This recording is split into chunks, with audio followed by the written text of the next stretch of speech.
Hello and welcome to this week's episode of Brain Train Tuesday. My name is Alyssa. I am the owner of Liz MS. I am a holistic nutritionist and health coach, and I help individuals with multiple sclerosis rewire their brain and body for healing. We're going to be talking about Neuro 101 today, so let's go. So in this week's video, I'm talking about Neuro 101. So last week we talked about your brain simplified and like the structures of your brain, and this is how your nervous system and your brain actually work. So to get into it, your brain has three primary tasks. So the first one is to get input.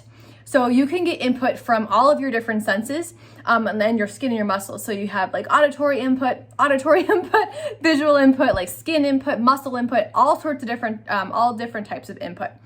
And then the next task is your brain is going to interpret that input and then make a decision based on that input. So for example, your brain notices that, something red. And so your brain has to interpret and decide what that red thing is, and most importantly, is it important?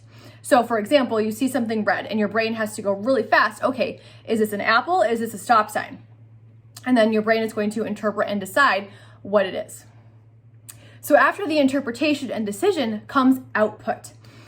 So this is basically the response to the decision that your brain just made. Excuse me. So using that red example again, so your brain interprets this red thing as a stop sign. So your output would be stepping on the brake, because that just happens automatically almost at this point, right? So that is the output.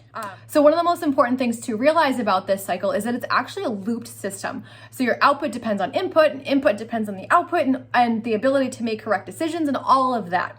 So your input is actually really going to matter here.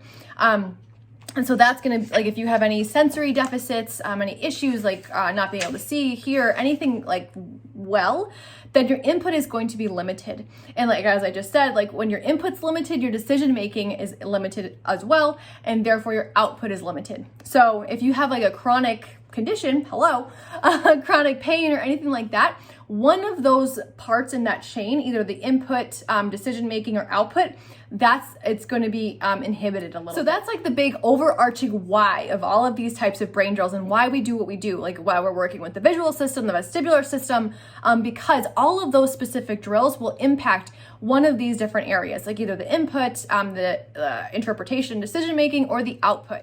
So I hope that was helpful to give you a brief overview of how our nervous system works. Any comments or questions, leave them below. And next time we will be diving into the everything, the who, what, where, when, and what of the visual system. So stay tuned.